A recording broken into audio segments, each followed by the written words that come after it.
प्रिय दर्शकों, उल्लू की ये 7 बातें गांठ बांध लेना।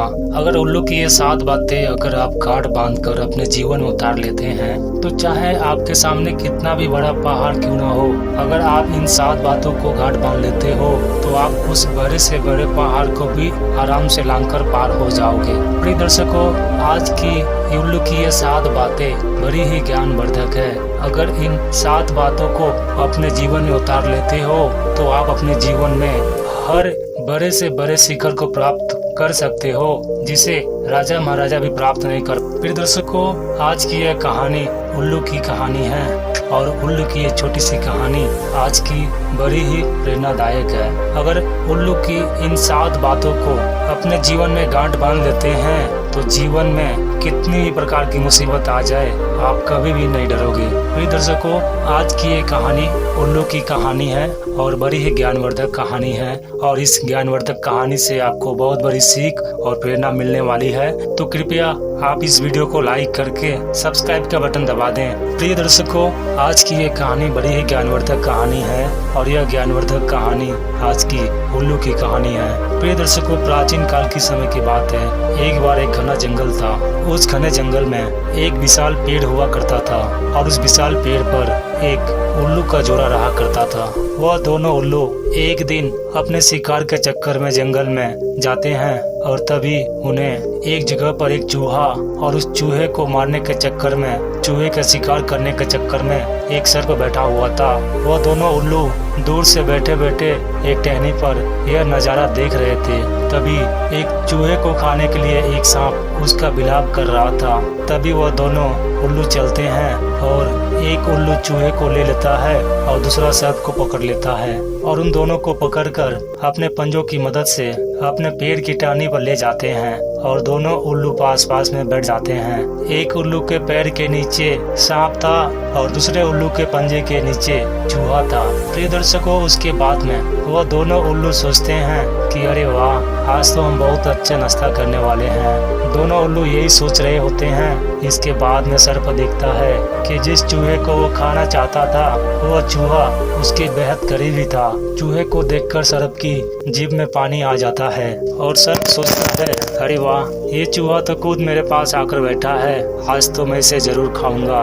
उसके बाद में चूहे की नजर उस सर्प पर पड़ती है तो चूहा सोचता है कि आज तो सर्प मेरे बिल्कुल पास में आ चुका है और कहीं ये सर्प मेरे ऊपर आक्रमण न कर दे, मेरा विनाश न कर दे और मुझे अपना भोजन न बना ले। प्रिय दर्शकों, उसके बाद में दोनों उल्लू ये नजारा देख रहे होते हैं और उल्लू सोचते हैं और आपस में बात करने लगते हैं। वह उल्लू दूसरे उल्लू से कहता है, भाई ये देखो, इनके आचार विचार तो देखो कि इनकी मौत, दोनों की मौत बेहद निकट है। इन दोनों की गर्दन हमारे पंजों के नीचे है और उसके बाद में भी ये दोनों आपस में अपने गर्दन को लेकर मन ही मन वार्तालाप कर रहे हैं, क्योंकि इनकी मौत इनके सामने है। और इनके आचार विचार देखो, इस सर्प के आचार विचार देखो कि इसकी मौत इसके सामने है बट इससे कोई भय नहीं है। और चूहे को देखो, इसकी मौत हमारे पंजों के नीचे है लेकिन इसे हमारा भय नहीं, इसे इसकी मौत का भय नहीं बल्कि इसे इसके सर्प का भय है। फिर दर्शकों, इसके बाद में उल्लू यह नज़ारा देख रहे होते हैं और फिर चूहा सोचने लगता है कि आज तो मुझे ये सर्प मार ही डालेगा, जबकि वो चूहा यह नहीं सोचता है कि मेरी गर्दन एक उल्लू के पंजे के नीचे है, कि मेरी मौत तो मेरे सामने है, सर्प मुझे क्या मारेगा। फिर दर्शकों, एक बार की बात है, एक गांव में एक कसाई रहा करता था। वह कसाई एक दिन बहुत सारे मुर्गे और बहुत सारे बकरे लेकर आया। उसके बाद में कम से कम बहुत सारे बकरे थे। उन बकरों को वो कसाई चारा खिला देता है, उनके सामने वो चारा पटक देता है। वो सारे बकरे धीरे धीरे से चारा खाने लगते हैं। फिर वो कसाई एक बकरे को खोल कर लाता है और उसके बाद में एक बकरे को उन सब भी बकरों के सामने काट देता है। और यह नज़ारा वह सब बकरे चारा चरते चरते देख रहे होते हैं और जिस बकरे को उस बकरे को कसाई ने काटा वह बकरा बहुत छटपटाया और बाद में वहीं प्राण छोड़ दिए। बट किसी बकरे को कोई फर्क नहीं पड़ा, सभी आराम से अपना चारा खा रहे होते हैं। वो ये नहीं सोच रहे थे कि अगला नंबर हमारा भी आ सकता है, लेकिन उनके मन में कोई भी उत्तेजना पैदा नहीं हो रही थी।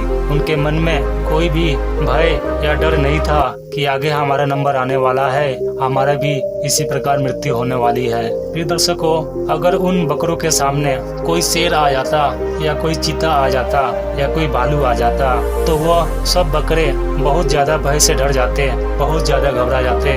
परंतु जब उनके सामने उनकी स्वयं की मृत्यु है, कसाई है, वह उन्हें देखकर नहीं डर रहे हैं, अपने साथ के बकरे को मरते हुए देखकर नहीं डर रहे हैं, बल्कि वह भय से डर रहे हैं। प्रिय दर्शकों, इस बात का तो आपका ज्ञात होगा कि जो मौत होती है, जो मृत्यु होती है, वह एक बार मारती है, परंतु जो इंसान का भय होता है वह 3-3 करके मारता है। इसलिए प्रिय दर्शकों, कभी भी आपको अंजाम को देखकर, किसी चीज को देखकर भय नहीं करना चाहिए।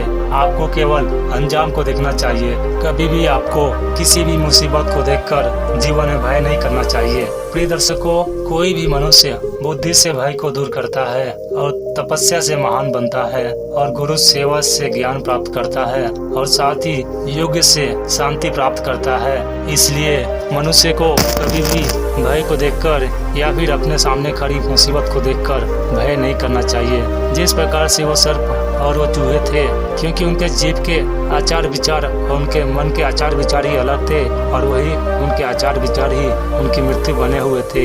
वे दोनों इतनी भी नहीं समझ पाए कि उनकी मृत्यु उनके सामने है और हम हमारी मृत्यु को देखकर नहीं डर रहे हैं, बल्कि हम हमारे भाई को देखकर डर रहे हैं। प्रिय दर्शकों, इसलिए आपको यह गांठ बांध लेनी चाहिए कि आपको जीवन में कभी भी किसी मुसीबत को देखकर भय से नहीं डरना है।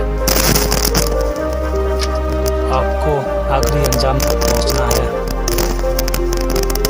उम्मीद करते हैं कि आप सभी को यह ज्ञानदायक कहानी पसंद आई होगी। प्रिय दर्शकों, अगर आपको ये कहानी पसंद आई हो तो वीडियो को लाइक कर दें। धन्यवाद।